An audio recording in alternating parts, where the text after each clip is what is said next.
Hello from Botswana.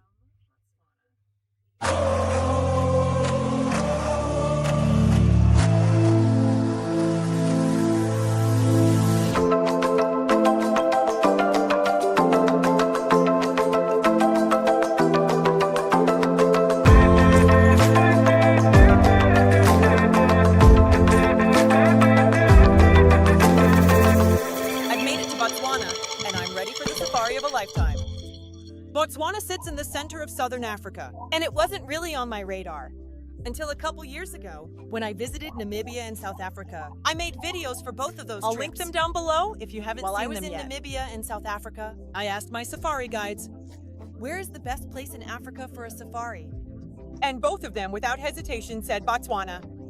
So I knew I had to get here, and I'm so excited to have finally made it. I'm going to be spending about 10 days traveling through the country, and there is so much exciting stuff planned. My first stop here in Botswana is Makgadikgadi, Pan's National Park. I'm staying at Lato Lodge, which is perched on the Botswana River, which borders the park. This lodge has 12 chalets overlooking the river, and my jaw dropped when I saw the view from my balcony. The wildlife is literally at my feet. This area is especially known for zebra migration, and there are so many zebras in the water drinking. There are elephants in the water, splashing themselves to stay cool. This lodge also has a hide, which in photography is a place where you can get closer to the animals, but you're obscured from them, but you can still take photos. And then there are also morning and afternoon game drives into the national park to look for wildlife.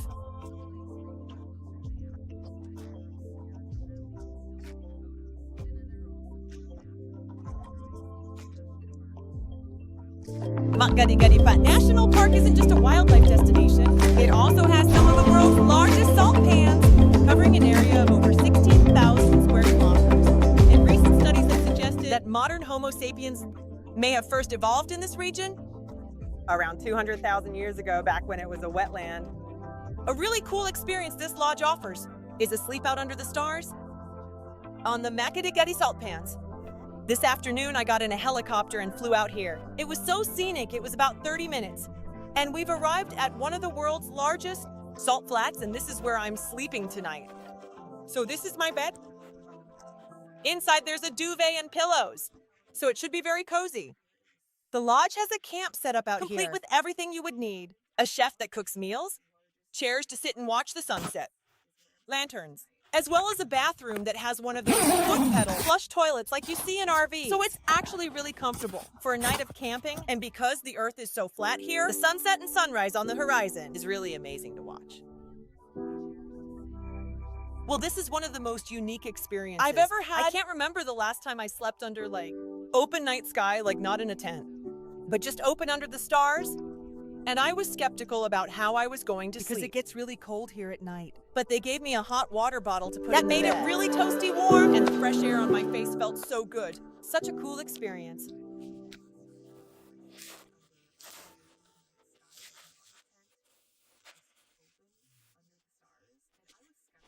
I've made it to Camp Kokonoka, which is in the heart of the Moremi Game Reserve, in the Okavango Delta. This is a beautiful luxury tented camp. It's like glamping to the max. You get that open air immersive feel of a camp, but you also get a king-size bed and an ensuite bathroom and Wi-Fi. And the Okavango Delta is considered one of the most magnificent places in the world. National Geographic is called the Okavango Delta, one of the most pristine, unspoiled oases in all of Africa. It floods seasonally from May to September, creating rich vegetation that draws abundant wildlife in an incredible setting for game viewing. It really is like sitting in an oasis full of animals. And this is where I had one of my favorite sightings of the trip. 3 lionesses with 8 cubs between them. They'd recently taken down a buffalo. And when lions have a meal, they will not leave it. They will sit there for days until it's completely eaten. And they're unfazed by safari vehicles because they don't perceive them as predator or prey. They're actually completely uninterested in them. So my guide and I visited these cubs several times over the course of a few days, always in the same spot, sitting with them for a couple hours at a time. And it was such a treat to just sit and watch them so often on safari. When you get an exciting viewing like cubs, it's relatively brief because animals are often on the go. So to have hours to sit and take photos and listen to their noisy little growls was so special.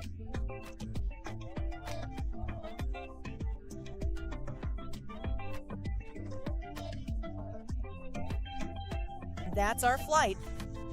I also saw African wild dogs for the first time here, alternatively known as painted wolves. This is one of Africa's most endangered and skilled predators, and contrary to what it looks like here, these animals are remarkably good hunters. With around an 80% success rate, and to put that into perspective, lions average a 30% success rate when hunting. So typically on safari, when you're staying at a camp or a lodge, where there are wild animals in the area, you're not allowed to leave your room at night. A guide will escort you to your room after dinner. It's dark, they will come pick you up for breakfast if you're getting up before sunrise, because the animals come into camp at night. And I went out on my morning game drive, and my guide asked if I heard the leopard around my tent last night. Apparently, a leopard came into camp and walked all over the place. There were tracks everywhere, and they were especially around my tent. If you do want to come do a trip like this, I partnered with Safari Frank on this itinerary. They're travel specialists who tailor-make safaris all over the African continent for any budget, any duration. I booked my trip to Namibia through a couple years ago, which was phenomenal. I still get messages every single day about that trip. An itinerary, and we've collaborated on this. So there's a page that I will link down below that will have the exact itinerary I'm doing here. If you want to come do this, if you want to kind of come do this, but swap out a couple things. Or make it shorter or longer. Or if you want to do something completely different. In a different country, safaris are entirely customizable, and they will build something incredible. I live for the daily schedule on safari. Lodges typically offer a morning and an afternoon game viewing activity inclusive with your stay. So you're usually up and out first thing around sunrise. Because sunrise and sunset are when animals are most active. So you bundle up in the morning, eat a quick breakfast at the lodge, and head out. And the guides are incredible. They can pick out fresh tracks in the road. From overnight, they know exactly which animal it was, how long ago it was there, and determine where they are headed. So you spend the morning searching for animals. Usually stop somewhere in there for a little morning coffee, tea, snack break. Then head back to the lodge in the late morning to relax, refresh. Have some lunch then, in the late afternoon. You head back out to do the same thing again until sunset, and everything is optional. So if you prefer to relax at the lodge instead, that's fine too. After my time at the Moremi Game Reserve, I headed back to the airstrip. And after waiting for some local traffic to clear, I hopped back on a plane and flew across the Okavango Delta. One of the coolest parts of this trip was the flight. Seeing hopping around this region in a little plane gives you incredible views and also makes transferring between places really enjoyable compared to long, bumpy car transfers. My next stop was Namaseri Island Lodge. This lodge is on a private island in the tranquil waters of the Okavango Panhandle, so you can only access it by boat, and they greet you upon arrival with a song.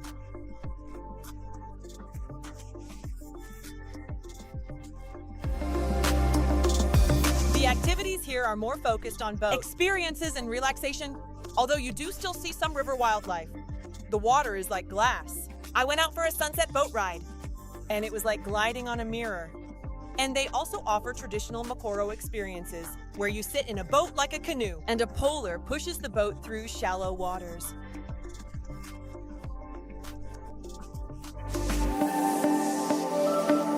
You can also take a day tour to the Tsodalo Hills, UNESCO World Heritage Site, to see ancient rock art.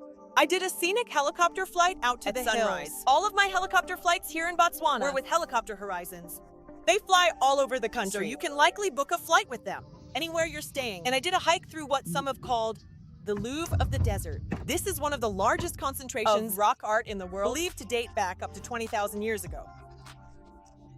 After Namaseri, I flew to my final stop in Botswana, Chobe National Park, which is known for having some of the largest elephant herds on the planet.